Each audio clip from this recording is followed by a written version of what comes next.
अगर मैं कहूँ आप लोगों से कि आप अकेले हैं, कोई आपका साथ देने वाला नहीं है, और इन विपद परिस्थितियों में, इन विकट परिस्थितियों में जो आपका साथ देने के लिए खड़ा है वह वास्तव में वही फरिश्ता है।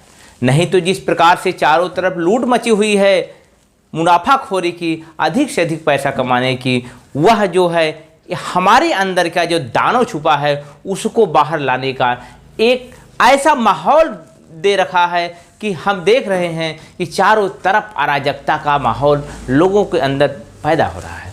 ओशो कहता है कि हर व्यक्ति के अंदर जानवर होता है, बस उसे मौके की ज़रूरत होती है। मौका मिलते ही वह जानवर हमारे अंदर की जो इंसानियत है उस पर किस प्रकार से भारी होता है, यह आप अपने चारों तरफ फैली हुई अराजकता और उसे देख सकते हैं।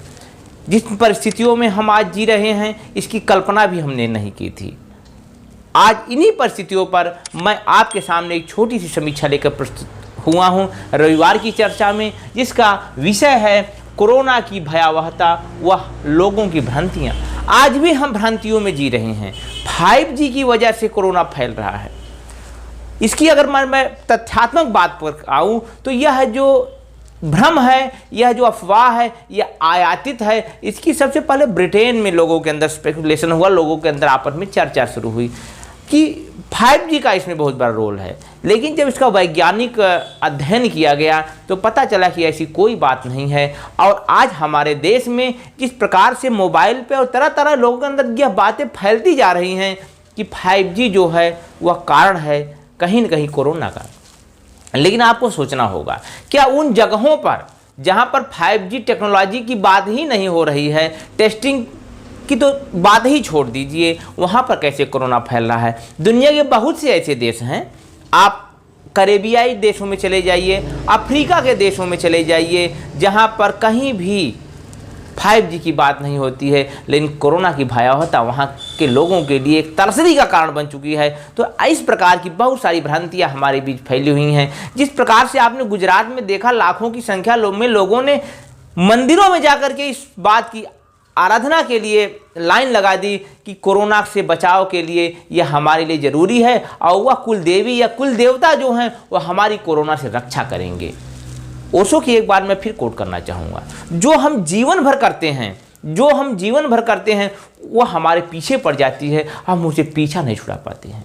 वही आज भी हो रहा है। हमने जिस प्रकार से हर समस्या का समाधान अपने अंधविश्वासों में, अफवाहों में खोजा, तरह तरह की पीलिया होने पर झाड़ फूंक करवाई, सांप काटने पर हम वैद्य के पास गए और ऐसे अनऑथराइज्ड मंत्रों के ऊपर विश्वास किया जिससे कि लोगों की जान तो नहीं बची, लेकिन भ्रम लोगों के अंदर पैदा होता चला गया कि मंत्र झाड़ फूंक से सांप का विष भी समाप्त किया जा सकता। वही बातें आज हमारे ऊपर हावी होती चली जा रही हैं।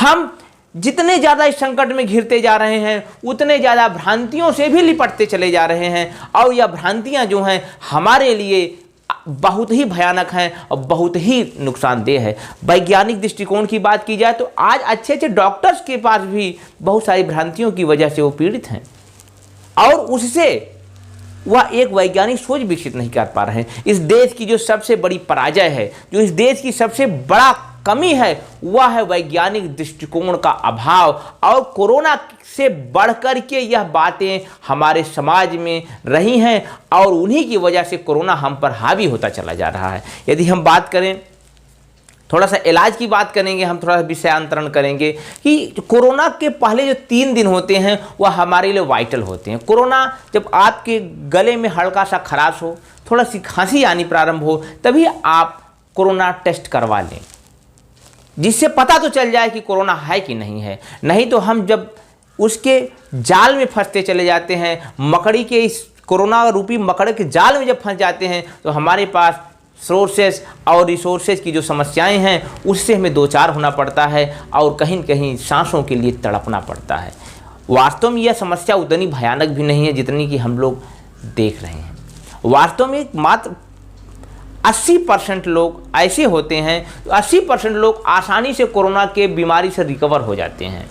10% लोगों को थोड़ा मेडिकल असिस्टेंस की ज़रूरत पड़ती है, मतलब 90% लोग रिकवरी कर सकते हैं सामान्य परिस्थितियों में, लेकिन जो अंतिम 10% बचते हैं 90 से 100 के बीच, उनकी स्थिति क्रिटिकल होती है। खासकर असाध्य रोगों से पीड़ित लोग, जैसे बीपी, ब्लड प्रेशर या फिर शुगर या अन्य जीवन शैली से जुड़ी हुई बीमारियाँ जो उनके जीवन में होती हैं और उनके शरीर में होती हैं, यह इस कोरोना के लिए एक प्रकार के घी का काम करती है, आग में घी का काम करती है और शरीर को लगातार कमज़ोर करते चली जाती है।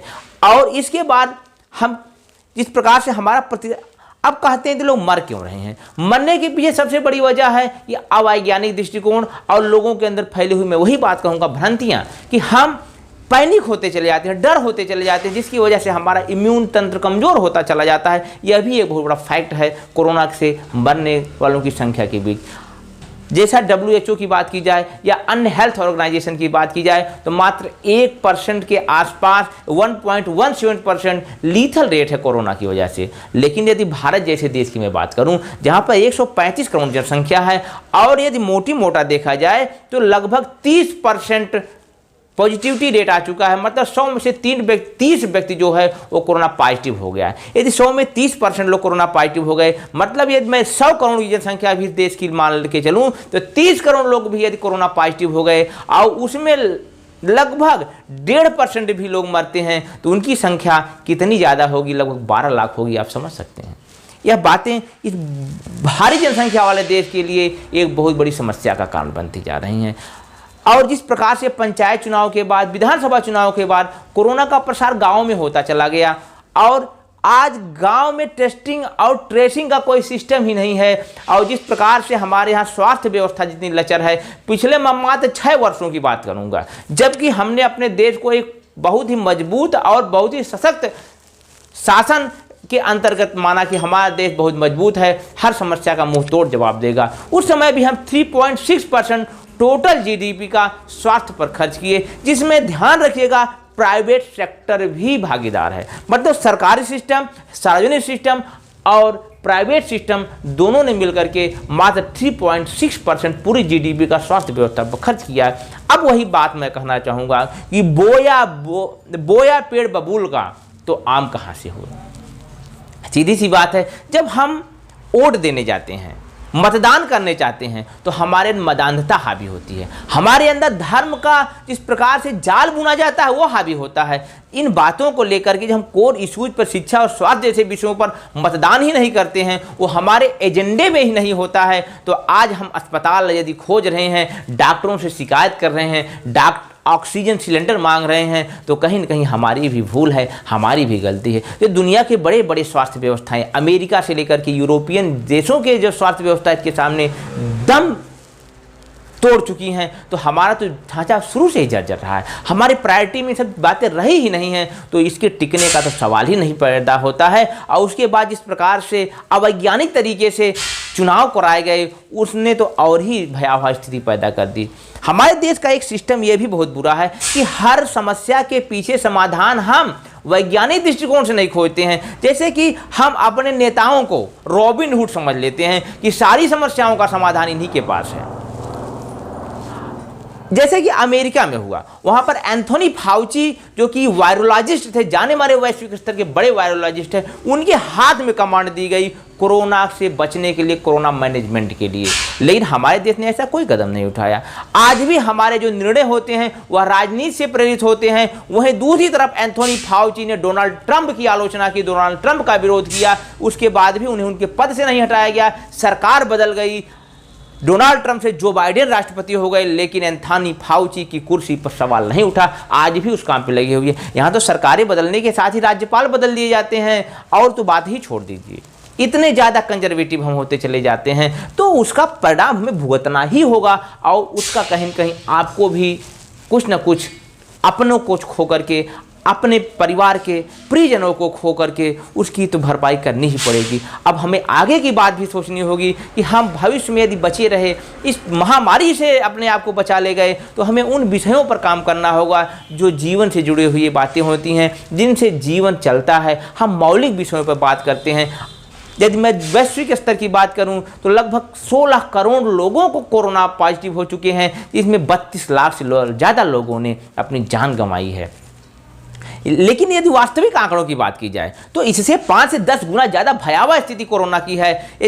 एक सामान्य स्तर पे देखा जाए तो क्या आपके आसपास आप खुद ही देख रहे होंगे बहुत से लोग कोविड पॉजिटिव हैं, लेकिन सरकारी रिकॉर्ड उनका कोई नहीं है। यहाँ तक कि कई गुना लोगों की मृत्यु भी हो जा रही। आज स्मशानों पर जाइए, कब्रिस्तानों पर जाइए, देखिए किस प्रकार से भीड़ हुई है। अभी मैं कल की बात बताऊं कि बताया जाता है बनारस में मात्र 7 मौतें कोविड की वजह से हुई है, लेकिन बीबीसी की एक टीम ने अपनी रिपोर्टिंग के माध्यम से बताया कि वह मात्र 1 घंटे में 13 शवों को उसने देखा हरिश्चंद्र घाट पर, जिनका दाह संस्कार के लिए जो 1 घंटे में आई थी। तो ये सरकारी आंकड़े कितने विचित्र हैं। 24 घंटे में 7 मौतें और 1 घंटे में 13 शवों का आना। अब आप भयावहता की बातें समझ सकते हैं। बाकी खुद आप अपने आसपास इन चीज़ों को देख रहे हैं। हमारे अंदर जो साइंटिफिक अप्रोच है बहुत ही कमज़ोर है।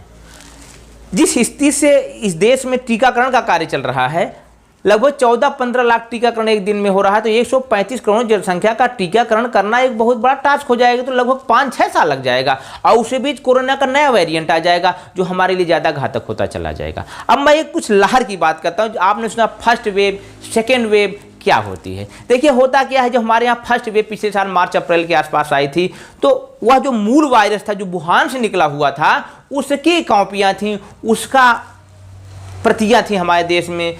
और धीरे धीरे हमारे देश में जब ज़्यादा लोगों को कोरोना होता चला गया या कुछ स्थलों पर लॉकडाउन हो जा की तरह से रोका गया, तो एक हर्ड इम्यूनिटी डेवलप हो गई। लोगों के अंदर इस प्रकार से इम्यूनिटी डेवलप हो गई कि स्वतः रेजिस्टेंस लोगों में विकसित हो गया, जिसकी वजह से वह वेरिएंट जो घातक हो रहा था उस समय, वह क्या हो गया, कमज़ोर हो गया और लोग धीरे धीरे इस समस्या से निकलते चले गए। लेकिन मई के बाद मामले बढ़ते गए सितंबर तक, और सितंबर के बाद जब हमारे यहाँ मामले घटते चले गए और लगभग 15,000-20,000 पर डे के मामले आने लगे, तो हम लापरवाह हो गए और हमने अपने देश में लगाए गए सारे ट्रेवल बैन को ख़त्म कर दिया। दुनिया से नए नए वेरिएंट हमारे देश में आते चले गए और इन्हीं वेरिएंट की वजह से एक बार फिर हमारे देश में नई लहर आई, और जिसमें चुनाव ने, शादी समारोहों ने, लोगों की गई लापरवाही ने बहुत बड़ा रोल अदा किया और यह दूसरी वेव आ गई। दूसरी वेव का कारण हो सकता है नए नए वेरिएंट का आना,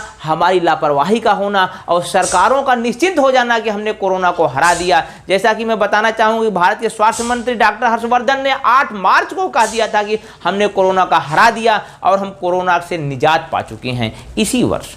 तो इस प्रकार की जब हम, और वैश्विक स्तर पर ही नहीं भारतीय स्तर पर, भारत में जो स्थायी समिति बनी हुई, संसदीय समिति बनी हुई है चिकित्सा को लेकर के, मेडिकल को लेकर के, उसने नवंबर 2020 में ही आगाह किया था कि सेकेंड वेव आएगी, आपको अपने संसाधनों को मजबूत करना होगा, अपने आप को ज़्यादा से ज़्यादा इस वेव से टकराने के लिए संघर्षशील और एक इंफ्रास्ट्रक्चर डेवलप करना होगा। लेकिन उसके बाद भी हमारे देश में ऑक्सीजन का इस नाम पर एक्सपोर्ट होता रहा कि तो इंडस्ट्रियल ऑक्सीजन है, और हमने भारी मात्रा में लगभग 13,000 टन से ज़्यादा ऑक्सीजन का विश्व में निर्यात किया। आज हम दुनिया के सबसे ज़्यादा ऑक्सीजन निर्माता हैं, सबसे ज़्यादा वैक्सीन निर्माता हैं, एक मेडिसिन हब हमारे देश में है। लेकिन उसके बाद भी दवाओं के लिए, सामान्य से पैरासीटामोल के लिए हमें संघर्ष करना पड़ रहा है। वजह साफ है कि हम शुरू से इसको लेकर के बिल्कुल निश्चिंत और लापरवाह रहे।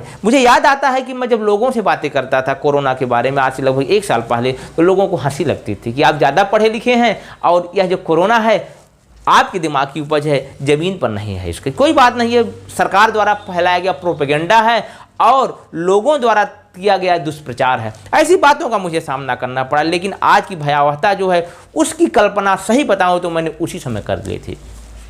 कई फेसबुक पोस्ट में भी मैंने इसका जिक्र किया था कि वो दिन आएगा कि ज़िंदगी कठिन हो जाएगी, मौत आसान हो जाएगी। आज वही परिस्थितियां हैं कि चारों तरफ मौत का मातम हम मना रहे हैं। हमारा देश मरघट में तब्दील हो गया है और हम अपनों को, हमारे कोई भी ऐसा विवर नहीं होगा जिसने किसी अपने रिलेटिव्स को, किसी अपने दोस्त को, किसी अपने परिचित को ना खोया हो। यह स्थितियां हैं कि हमें इन चीज़ों को समझना होगा कि हम किस दुनिया में जीते हैं, आखिर हमारे असली मुद्दे क्या हैं।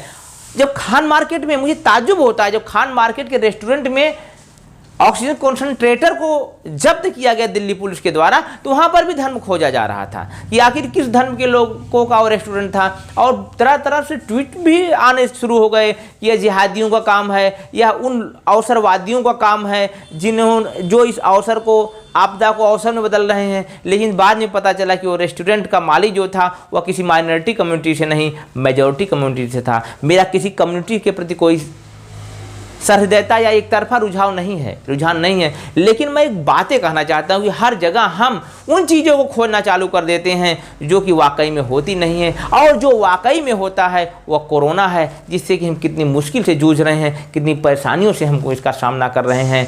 मैं अंत में अपने वीडियो को यह कहना चाहूँगा कि जागिए, समझिए, आगे बढ़िए और असली मुद्दों से जुड़िए। बहुत देर तो हो चुकी है, और अब से भी यदि हम संभलने का प्रयास करें तो जो हमारे साथी, हमारे मित्र बच जाते हैं इस विभीषिका से, उनका जीवन सुखमय हो, शांतिमय हो और वैज्ञानिक दृष्टिकोण से भरा हो। आप धर्म में विश्वास करिए, ईश्वर में विश्वास करिए, वो आपका आस्था का विषय हो सकता है, लेकिन यह सत्ता में पहुंचने का कतई रास्ता नहीं होना चाहिए। यह मैं आपसे अनुरोध करता हूं, और साथ ही साथ अंत में यह बात कहना चाहता हूं कि आप अपने अपनों का ख्याल रखें, लोगों के बारे में फिक्रमंद हों, जो हो सके उतनी आप मदद करें, अपने रिसोर्सेज को दूसरों को लाभ पहुंचाने में उपयोग करें।